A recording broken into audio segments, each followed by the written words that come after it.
Graça e paz, meus irmãos, amém? Glória a Deus. Noite fria, mas estamos na casa do Senhor, né? A gente é crente não desiste nunca. Amém, eu vi um amém aí, ó. Irmãos, só uma nota ainda antes, nós temos alguns diplomas que ainda ficaram de ser entregues na nossa jornada teológica. Então, depois, ao final do culto, os irmãos que não receberam, nos procurem, porque os diplomas já estão à disposição. Amém? Bom, eu quero que você abra a sua Bíblia.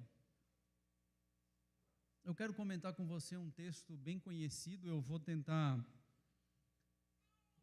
caminhar dentro dele. João, Evangelho de João, no capítulo 14. Nós vamos discorrer um pouquinho sobre esse texto, um texto bem conhecido dos irmãos que leem a palavra do Senhor. Eu queria, junto com vocês, encontrar algumas verdades bem importantes aqui sobre Jesus, a nossa vida cristã e o reino dos céus. Quem achou, diga, eu achei. Isso que eu ia pedir para dizer amém, né, irmão? Vamos entender o texto antes de nós entrarmos no texto. Eu já preguei isso aqui tantas vezes, né? Jesus, nesse tempo, nesse momento, Jesus já tinha, entre aspas, abandonado seu povo, no sentido de que ele veio para os judeus e os judeus não o receberam. Jesus já tinha proferido os ais sobre a cidade santa. Ele, durante a sua caminhada, a sua vida, ele passou 3 vezes pela cidade santa e nenhuma delas dormiu dentro dela.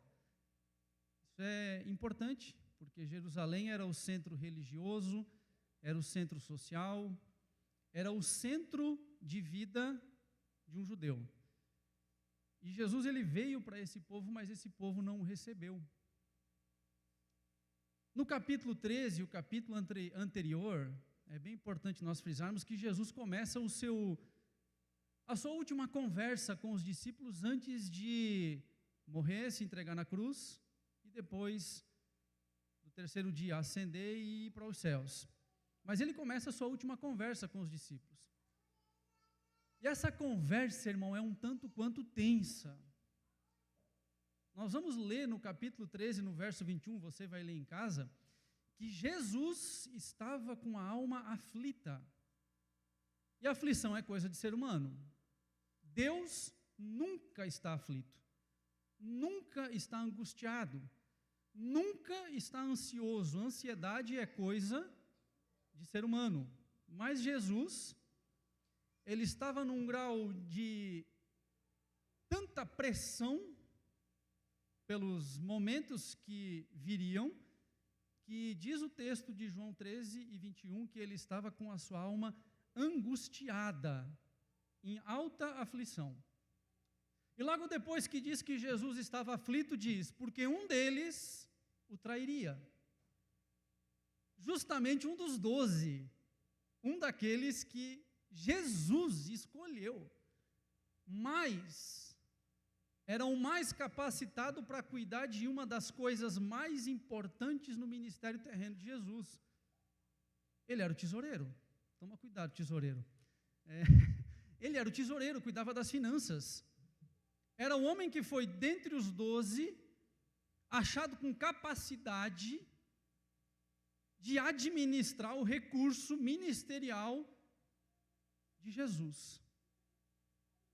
Então você imagina que agora, depois que Jesus surge, e naquele tempo haviam muitos Cristos, mas como Jesus, nenhum deles, porque Jesus, ele realizava coisas, milagres, ele pregava de um jeito, ele falava com uma ousadia tal, que nenhum Cristo até aquele momento, nenhum Messias era todo aquele, dentro da concepção dos judeus, que surgia com a intenção de libertar o povo da escravidão de Roma, dos romanos.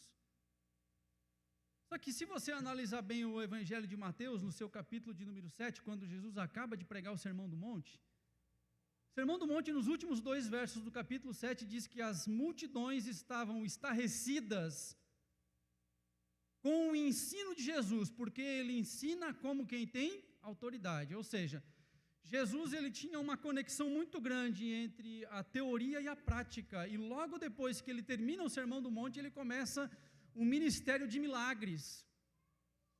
Jesus ele falava e as coisas na sua vida se cumpriam, aconteciam. Não existia um dualismo religioso na vida de Jesus. As coisas eram completas, andavam em sintonia. E agora Jesus ele começa a dizer assim, olha, eu estou indo embora. E aí quando Jesus diz, eu estou indo embora, o pessoal diz, não, peraí, mais um?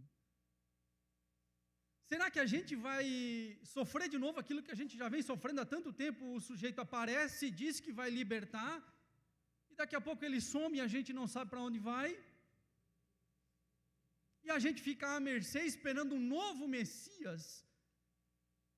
E aqui entra mais uma palavrinha humana, esperança. Parece que a esperança estava se esvaindo. Esperança também é coisa de humano. E aí a gente começa o capítulo 14 e Jesus ele vai dizer assim, não deixem que o seu coração fique aflito. É interessante que Jesus começa o capítulo 14 falando de aflição e ele vai encerrar o capítulo 14 lá nos seus versos finais, o 27 e o 28, falando de novo que não é para estar aflito e não ter medo. Pense no teor da conversa.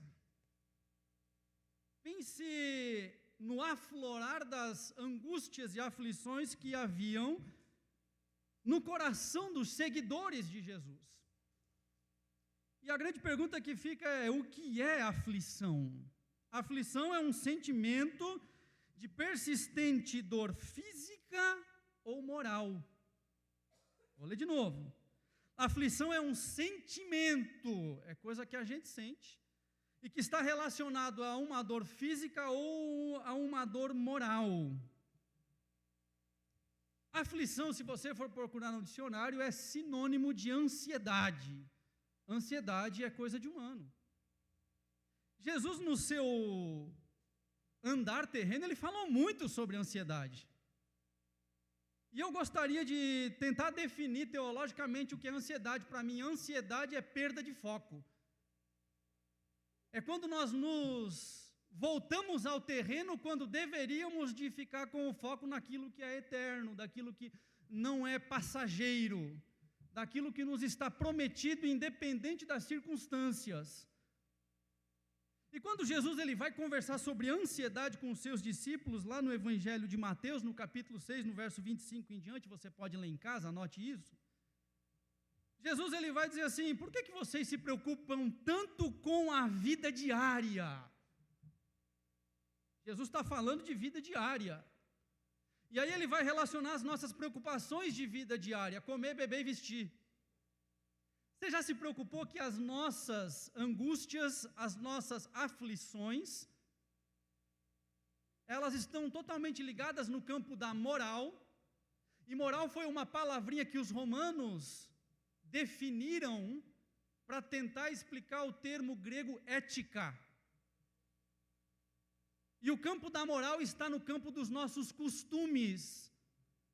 Então, se eu tenho o costume de viver uma vida boa e estar bem vestido, eu não posso reduzir meu nível de viver uma vida boa e estar bem vestido. Nós estamos no campo da moral, dos costumes, das nossas construções, das nossas características estabelecidas dentro de nossas convenções humanas. Quando eu falo de convenção humana, eu preciso pensar no ambiente em que eu vivo. Se nós formos para cidades de pobreza, se vestir bem lá é uma coisa. Se nós formos para cidades com uma renda per capita alta, se vestir bem lá é outra coisa. E aí a aflição, a angústia, a minha preocupação diária, ela trabalha justamente nesse campo das minhas relações humanas. E eu me preocupo se na semana que vem eu vou conseguir abastecer o carro para andar de carro. Gasolina 7,40, é por aí que está. E a gente nunca viu tanta gente andando de carro. Será que a gente vai ter dinheiro para fazer um churrasquinho na semana que vem? Será que vai ter Coca-Cola na mesa daqui a alguns dias?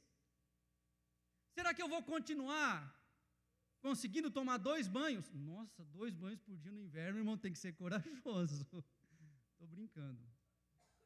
E aí Jesus fala no verso 27, qual de vocês, por mais preocupado que esteja, perceba que Jesus agora entra no campo das preocupações. Eu estou me preocupando com aquilo que vai acontecer amanhã. Jesus diz, qual de vocês, por mais preocupado que esteja, pode acrescentar ao menos 1 hora à sua vida? E Jesus fala isso para os discípulos enquanto ele está dizendo, eu estou vazando, tchau. Pense na angústia, irmão, sabendo que ali no meio tinha um traidor.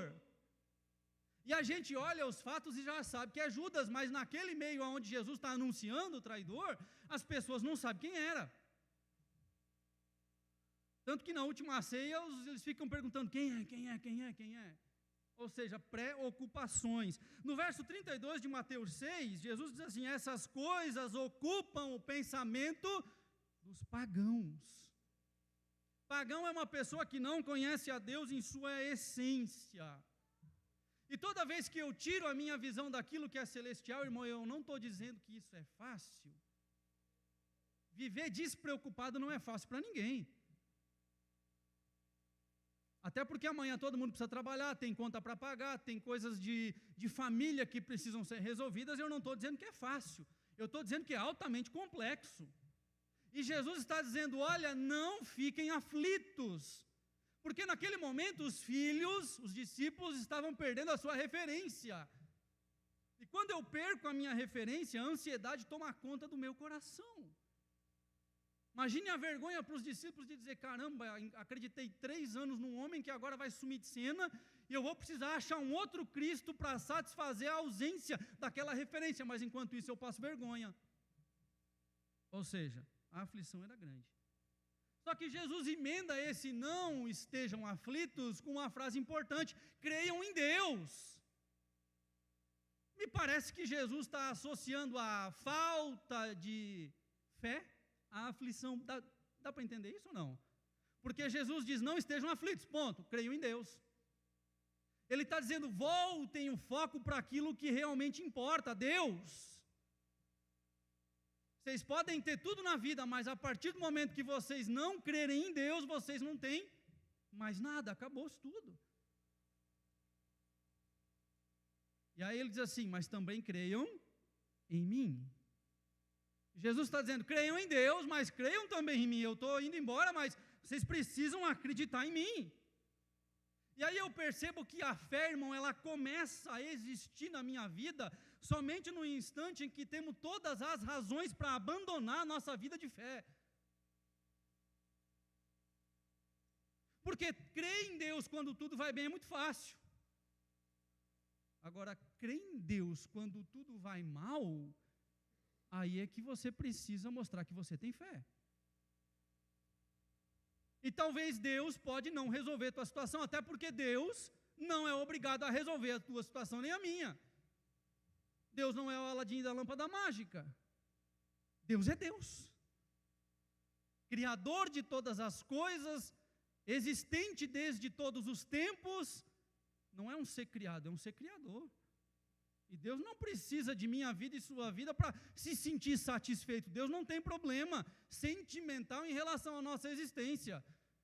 Deus tem prazer de que nós creiamos em Deus a ponto de envolver Deus na nossa existência. Aí sim. Por isso que Jesus diz, creiam em Deus, mas creiam também em mim. E aí Jesus vai tirar o foco daquilo que é terreno para aquilo que é eterno. Ele diz, olha, na casa de meu pai, para onde eu vou, tem muitas moradas, se fosse diferente, eu diria para vocês. Vamos ler esse texto, verso 2. Na casa de meu pai há muitas moradas, se não fosse assim eu lhes teria dito. Ou seja, Jesus está dizendo, na casa do pai tem bastante casinha. Se fosse diferente eu avisaria. Então eu vou preparar um lugar para vocês, e quando tudo estiver pronto, virei buscá-los, para que estejam sempre comigo, onde eu estiver. E aí ele fala uma coisa bem complicada, vocês conhecem o caminho para onde eu vou. Irmão, prometer coisa celestial, coisa eterna, para a gente que é terreno é uma coisa bem complicada. Você tentar colocar na cabeça de gente humana, terrena, carnal, coisa espiritual é a coisa mais complexa que existe. E aí Tomé olha para Jesus no verso 5 e diz assim: Senhor, a gente não sabe para onde o Senhor vai, como podemos conhecer o caminho?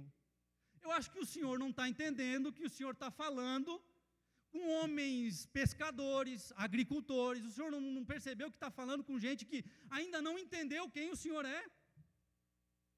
O Senhor está falando que vai para um lugar, vai levar a gente junto, a gente não sabe nem o caminho. Como funciona esse negócio? E aí Jesus diz: eu sou o caminho, a verdade e a vida. Ninguém pode vir ao Pai, senão por mim. E aí no verso 7, Jesus dá uma chacoalhada. Ele diz assim: se vocês realmente me conhecessem, olha que confronto. Jesus, em outras palavras, está dizendo: vocês realmente não me conhecem. Pense na situação, meu irmão. Jesus, 3 anos caminhando com esses homens, e agora chega no momento de despedida e Jesus precisa fazer uma afirmação e dizer: vocês realmente não me conhecem. Porque se me conhecessem, saberiam quem é meu Pai.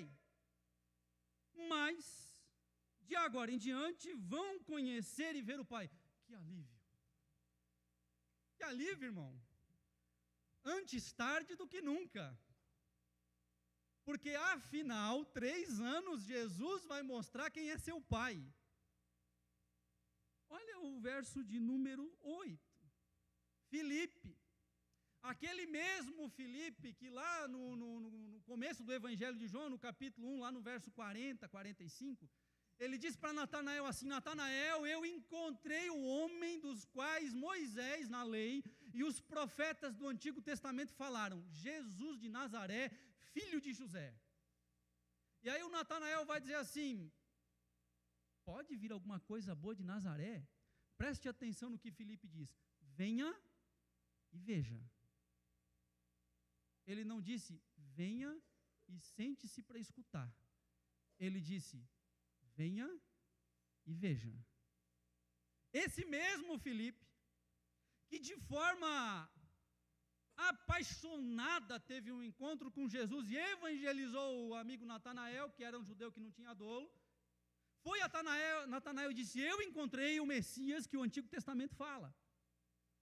Esse mesmo Filipe olha para Jesus no verso 8 desse evangelho que nós estamos lendo e diz assim: Senhor, mostre-nos o Pai e ficaremos satisfeitos. Peraí. Filipe viveu 3 anos com Jesus. Ele percebeu quem Jesus era, até porque em dado momento o próprio Pedro, o afoito Pedro, lá no Evangelho de João capítulo 6, nos versos 60 a 66, enquanto todo mundo tinha abandonado Jesus, era aquela multidão que comeu pão, que comeu pão e peixe no outro lado, foi para o outro lado do lago de Cafarnaum, esperou Jesus chegar. Quando Jesus chega, eles já estavam ali esperando, e Jesus disse: vocês vão ter que comer do meu corpo e beber do meu sangue. Aí não, daí parou, esse sermão é duro demais, a gente está indo embora, ficou só os 12. Jesus olha para os 12 assim: por que é que vocês não foram embora? E aí Pedro se levanta e diz: como nós vamos embora, se só tu tens as palavras de vida eterna, tu és o Filho de Deus, e não tem para onde a gente correr. Eles visualizaram tudo isso. Eles conviveram com Jesus, viram Jesus tirar Lázaro da sepultura, trazer a vida. Viram Jesus olhar para o coxo e dizer: perdoados estão os teus pecados, e para vocês acreditar que eu sou filho de Deus, levanta e anda. Aquele coxo que foi colocado no teto da casa. Eles viram todos os milagres de Jesus. E agora o Filipe tem a coragem de olhar para Jesus e dizer: Jesus, ainda bem. Então mostra para a gente o Pai, que a gente vai ficar satisfeito. Como a gente tem necessidade de ver. A gente quer ver, já perceberam isso? A gente quer enxergar. Tem uma substanciazinha que causa êxtase dentro da gente, chamada epinefrina, né? Quando a gente vê algo que a gente tem desejo acontecendo, ou que chama a nossa atenção, aquela substanciazinha, ela aciona-se dentro de nosso sistema nervoso e nos causa êxtase, nos causa alegria. A gente fica assim: isso eu queria ver. Interessante, parece que nós precisamos ver.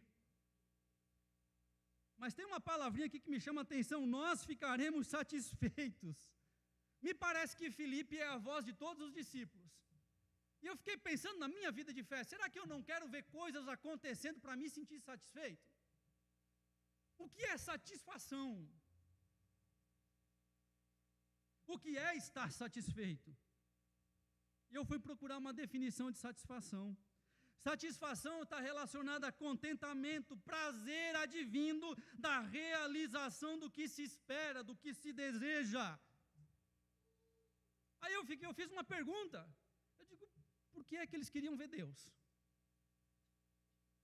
Você parou para pensar, irmão? Por que é que, Filipe, você está querendo ver Deus? E a gente tem que olhar para esse texto e pensar assim: tá, mas espera aí, como é que Deus ia se manifestar se aquilo que Deus era estava manifesto em carne e osso na frente deles? Jesus era a manifestação de Deus. Me parece que Filipe estava dizendo: mostra para a gente um objeto, um amuleto, alguma coisa material. Ai, a gente quer ver a face de Deus, porque daí a gente vai ficar satisfeito. Vamos continuar o texto, verso 9. Jesus respondeu: Filipe, estive com vocês todo esse tempo e você ainda não sabe quem eu sou? Quem me vê, vê o Pai.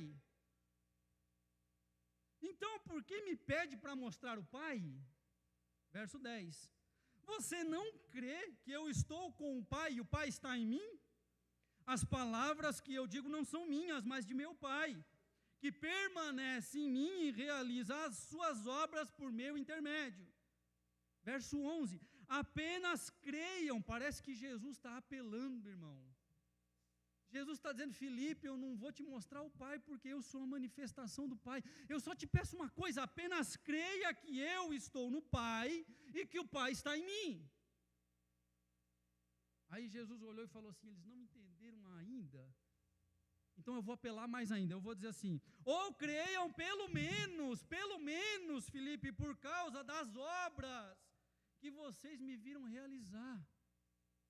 Então olhe para as obras que eu realizei e faça uma análise se eu vim de Deus ou não, se eu sou filho de Deus ou não, se eu e Deus somos um ou não. Faça uma análise nesse sentido. Só que daqui para frente vem um escândalo na minha ótica. Porque enquanto nós estamos vendo, até agora na história, discípulos que estão desacreditando de Jesus, discípulos que querem ver o Pai para gerar satisfação, discípulos que estão aflitos por aquilo que vai e está acontecendo, olhe para a ótica de Jesus, verso 12. Eu lhes digo a verdade: quem crê em mim fará as mesmas obras que eu tenho realizado. Vírgula, e até maiores, pois eu vou para o Pai. Vocês podem pedir qualquer coisa em meu nome, e eu o farei, para que o Filho glorifique o Pai. Sim, peçam qualquer coisa em meu nome, e eu o farei. Se vocês me amam, obedeçam aos meus mandamentos. Jesus está dizendo assim: se vocês somente creem em mim, vocês vão realizar obras maiores das quais eu realizei. Você conseguiu entender com que ótica Jesus enxerga os discípulos? Eu vejo um bando de homem aflito, que não entendeu o Evangelho, não sabe quem Jesus é, que não tem fé suficiente para crer que Jesus é o unigênito de Deus, e Jesus olha para estes homens e diz e crê que eles farão obras maiores, obras que nem eles mesmos têm a expectativa de realizar. Isso é tão grande, irmão, que quando Jesus ele se manifesta para os seus discípulos durante o período de alguns dias antes de subir aos céus, foram 40 dias, ele aparece a 500 irmãos. No dia de Pentecostes só tem 120. Onde é que ficaram os 380? Pode ser que aquela contagem dos 500 está contando mulheres e crianças, não sei. Não vou entrar nos termos aqui. Mas se tinha 500, a Bíblia deixou de mencionar 380, porque no dia do Pentecostes sobrou só 120.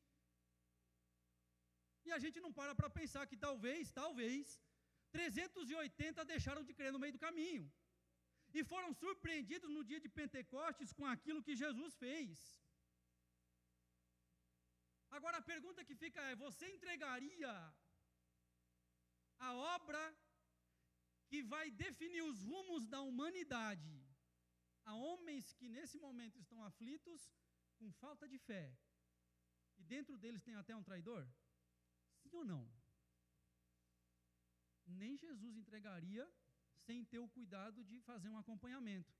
E aí nós vamos entrar no verso 16. Olha o verso 16. Está com a Bíblia aberta aí? Diz assim: e eu pedirei ao Pai, e Ele lhes dará outro encorajador, que nunca os deixará. Essa aqui é a versão da NVT. Eu gosto de ler esse texto na versão católica da Bíblia. A versão católica diz assim: e eu rogarei ao Pai, e Ele vos dará outro Paráclito. Difícil esse nome, né? Paráclito. Para que fique eternamente convosco. Interessante que Jesus não promete aqui de cara assim o Espírito Santo. Não é a palavra que aparece. Jesus está prometendo para os discípulos que agora precisariam amar Jesus, obedecer os mandamentos de Jesus, deixar a aflição de lado, crer em Deus, mas crer também em Jesus e se apegar de tal forma a continuar a obra de Jesus, que eles precisariam não de um consolador, mas de um advogado. A palavra paráclito é advogado no grego, o advogado da família. E aí você pode pensar assim: meu Deus, que bom, Jesus me deu um advogado para quando eu confessar meus pecados diante de Deus, eu conseguir me resolver. Negativo. O Espírito Santo não é o nosso advogado diante de Deus. Ele ajuda sim nas nossas orações, mas quem é o meu advogado diante de Deus é o próprio Jesus. 1 João capítulo 2, verso 1. Jesus, ou melhor, João, escrevendo, diz que nós temos à destra de Deus um justo advogado, para que quando nós orarmos diante de Deus, esse advogado vai me defender. Então, para que é o advogado? Para a obra que eu preciso realizar. Aí eu fico perguntando: quem precisa de um advogado? Quem está prestes a ser condenado ou precisa se livrar de alguma coisa. Concorda comigo, sim ou não? Você precisa de um advogado para resolver alguma coisa.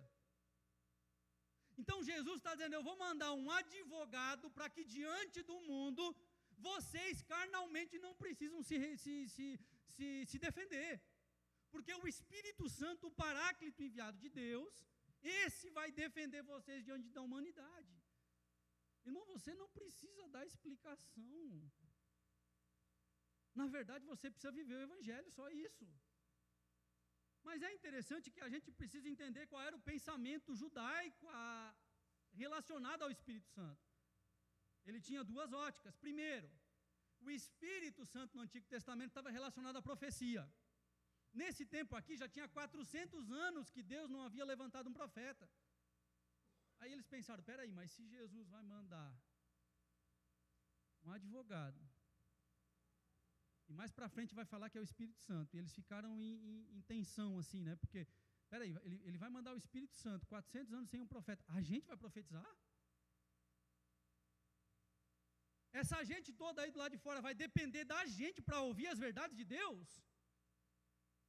Trouxe um problema muito sério na cabeça dos discípulos. Segunda menção a respeito do Espírito Santo no Antigo Testamento, em relação à purificação.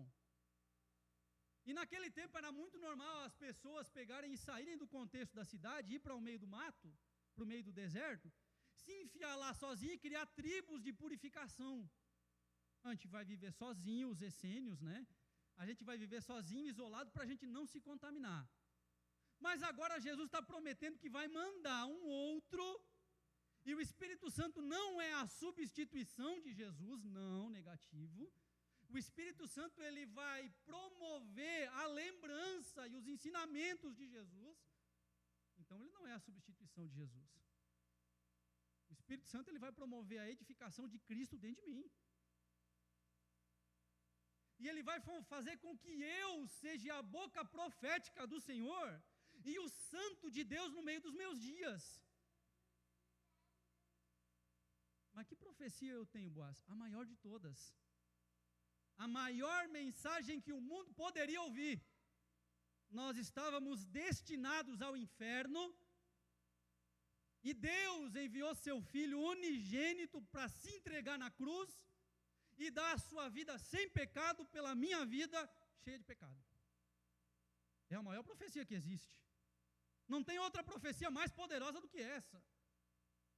E se a gente olhar o discorrer do Novo Testamento, Paulo sempre vai se referir às igrejas como os santos. E aqui santo é aquele que está no processo de santificação. É aquele que sim, ainda comete pecados, mas sabe quem o justifica. Não é a minha ótica de vida, é a ótica de como Deus me enxerga.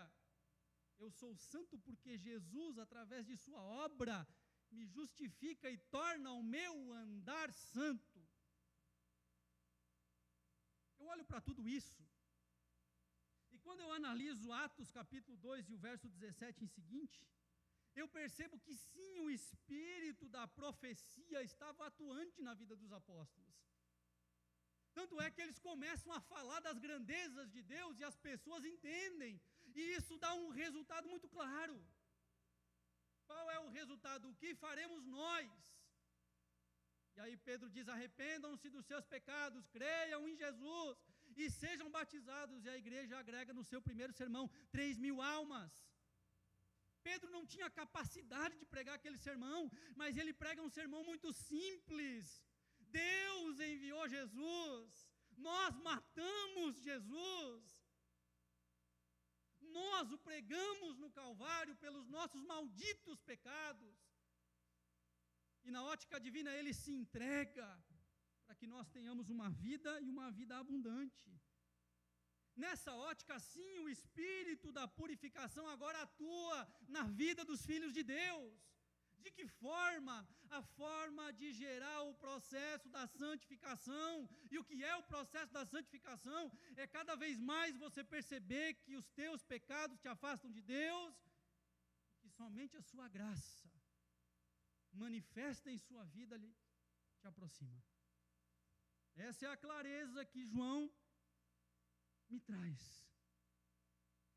E aí os discípulos ouvindo tudo isso, e a gente conseguindo analisar dessa ótica, é um escândalo, porque agora os discípulos teriam intimidade com Deus de novo, teriam a clareza de ter a habitação do Senhor dentro da própria vida. Quem é esse Paracletos? Verso 17, é o Espírito da verdade. O mundo não o pode receber, pois não o vê e não o conhece, mas vocês o conhecem, pois ele habita. Quem é o Espírito Santo, irmão? É o Espírito da verdade, porque ele não coabita aonde existe mentira. Como Deus vai nos libertar de nossas maldades, trazendo tudo à luz da verdade? Como Deus vai se manifestar em nosso templo, que é o templo do Espírito, colocando à luz toda a mentira, engano que existe na nossa vida.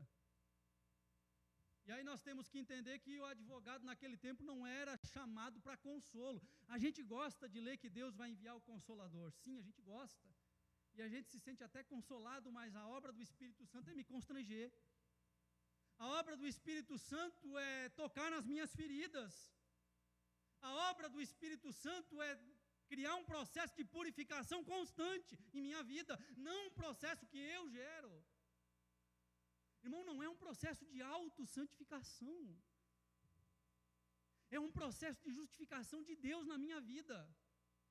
E aí eu tenho que filtrar, eu tenho que amadurecer na minha vida cristã e começar a discernir as vozes que falam ao meu coração e olhar e dizer assim: espera, vamos colocar isso à luz das Escrituras. O que Deus quer falar através disso? O que Deus quer revelar em minha vida através disso? Isso não é na força do entendimento humano, mas é na força do Espírito de Deus. É através do Espírito da verdade.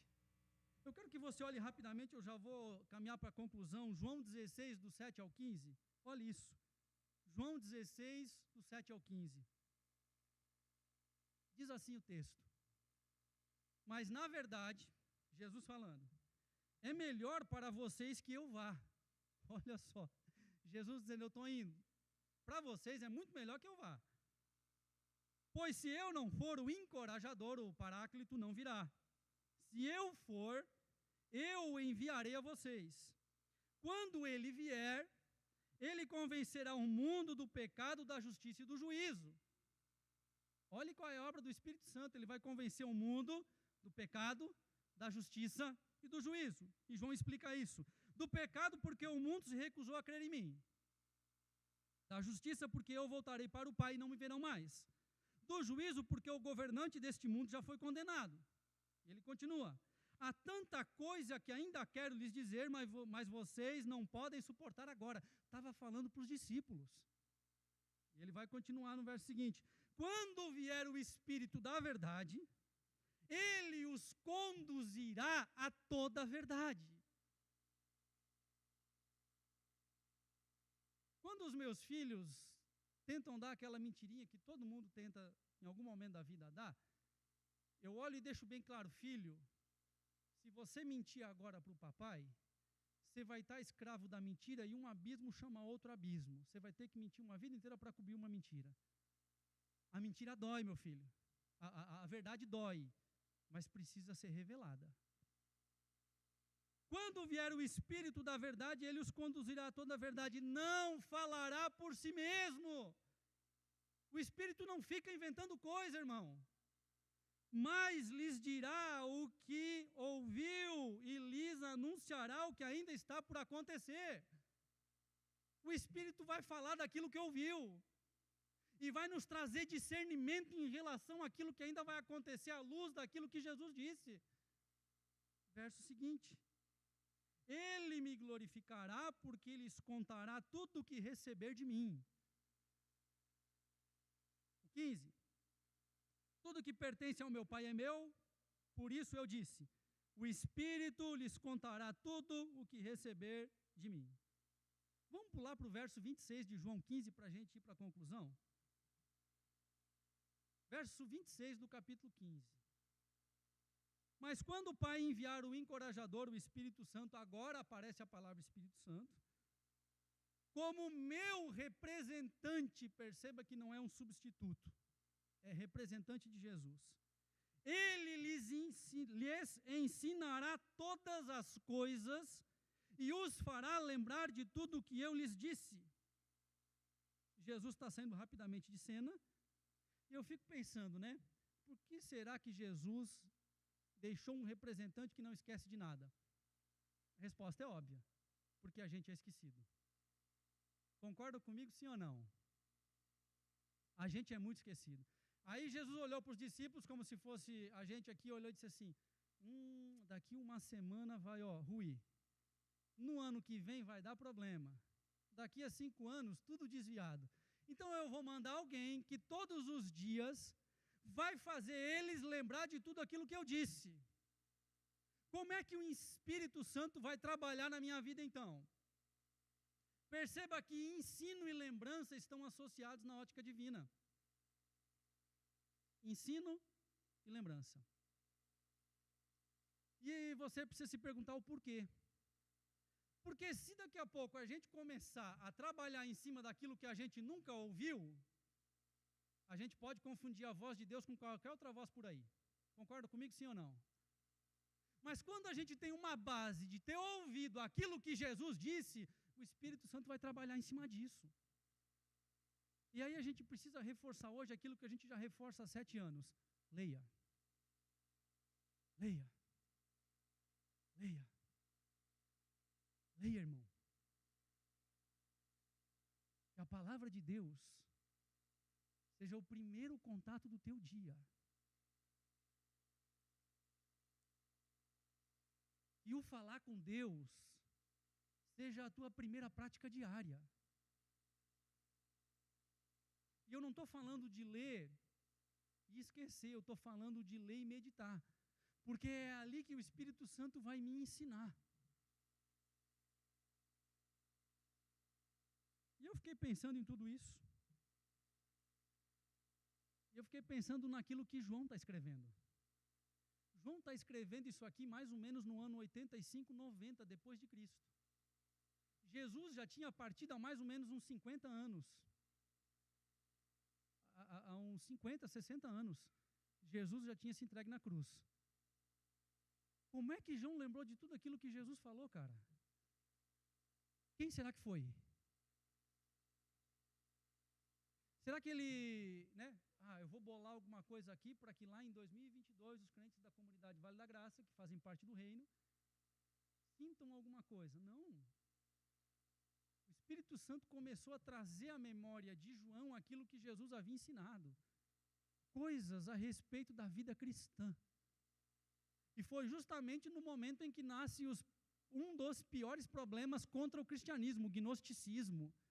Maurício ensinou isso faz uns dias atrás.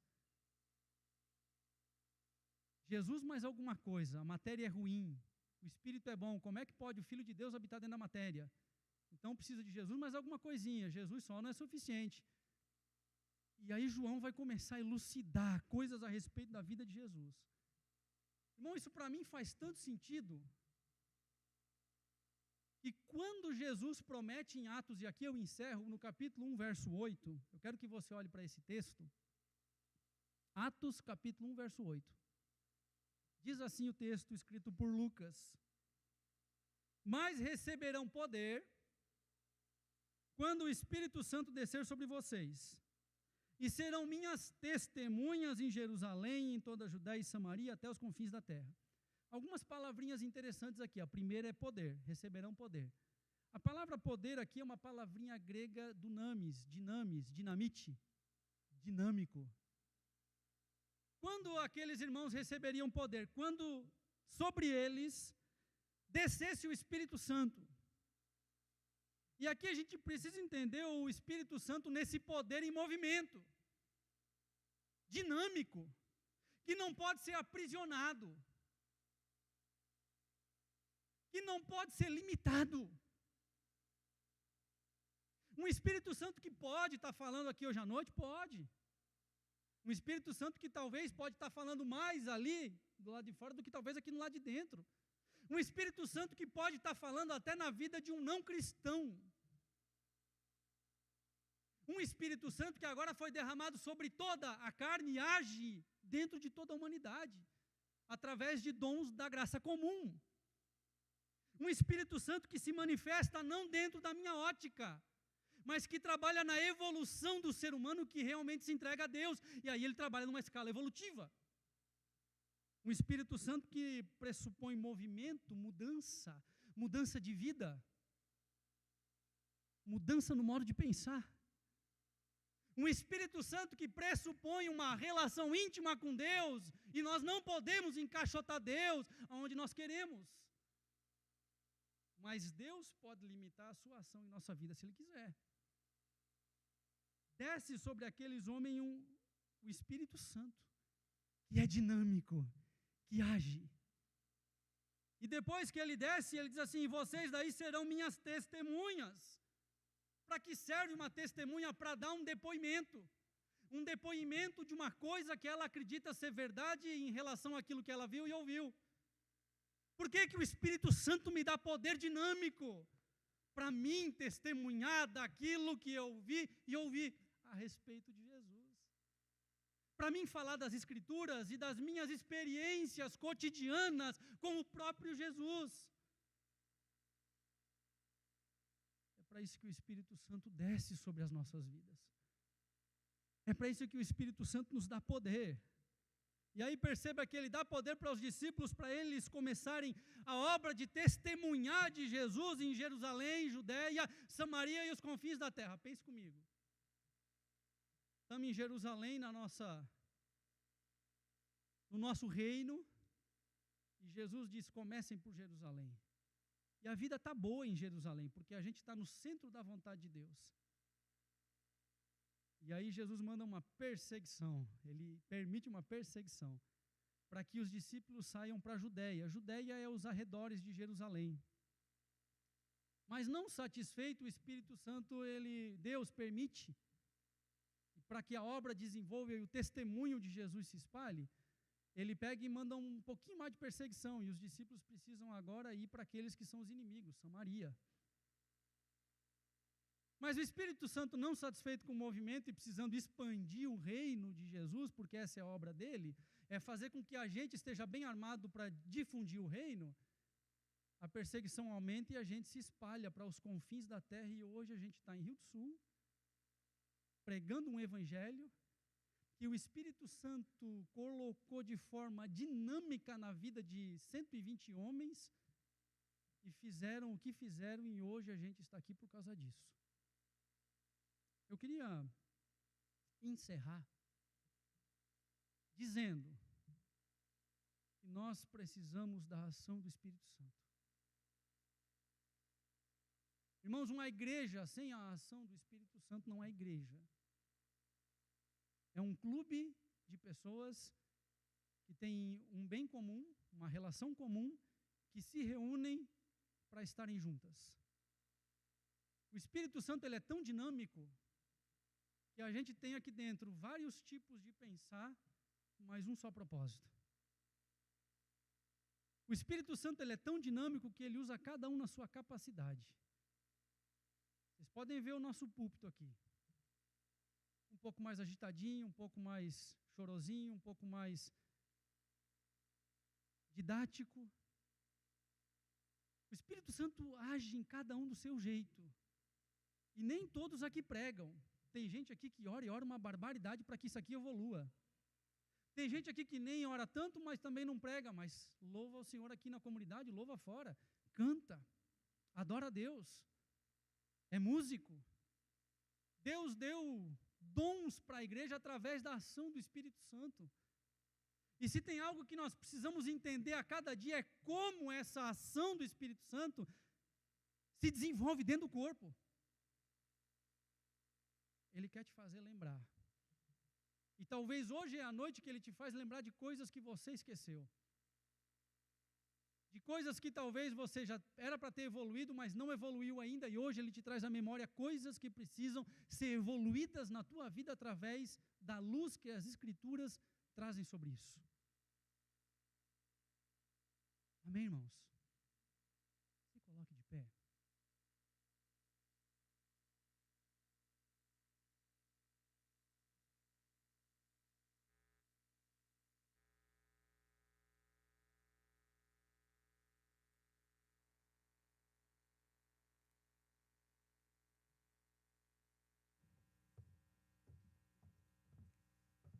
Penso eu, irmãos. Penso eu.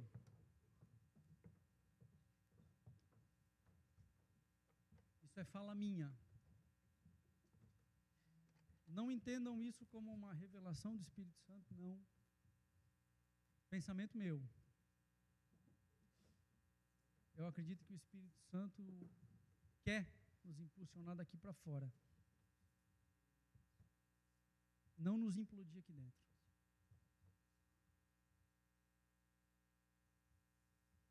Existem pessoas precisando ouvir uma testemunha verídica de quem Jesus é. E isso só vai ser possível através da sua vida. Vamos orar?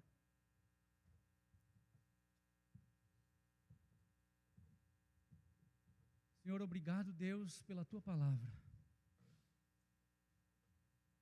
Eu creio, Senhor, na ação do Teu Espírito Santo. Eu quero Te glorificar, Jesus, porque Tu nos deste um advogado. Alguém que vai defender a nossa causa. E nós temos uma única causa como propósito central da vida. A tua causa. Que o Espírito Santo de Deus possa nos constranger daqui para fora. Que o Espírito Santo de Deus possa nos dar maturidade aqui dentro. Maturação aqui. Para florescermos além dessas quatro paredes. Pai, eu quero Te glorificar por tudo aquilo que estás realizando. Como é bom, Deus, ver aquilo que está acontecendo em nosso meio. Um despertar, uma confrontação do Teu Espírito ao nosso espírito. Obrigado, Deus, pela Tua multiforme graça de se manifestar em nosso meio. Eu quero Te glorificar, Deus, por isso. Eu quero Te bendizer, Senhor, por isso. Oxalá, Deus, que nós pudéssemos sim, Senhor, ter uma experiência tão chocante, com a ação poderosa do Teu Espírito Santo, que a gente pudesse agregar almas ao Teu reino, não à nossa comunidade, Senhor, sim ao Teu reino, e que essa motivação esteja plantada em nossos corações, Senhor, que independente se vierem congregar dentro dessas 4 paredes, que elas sim manifestem o Teu amor, a Tua bondade, a Tua graça dentro do Teu reino. Obrigado, Deus, por Teres salvo as nossas vidas.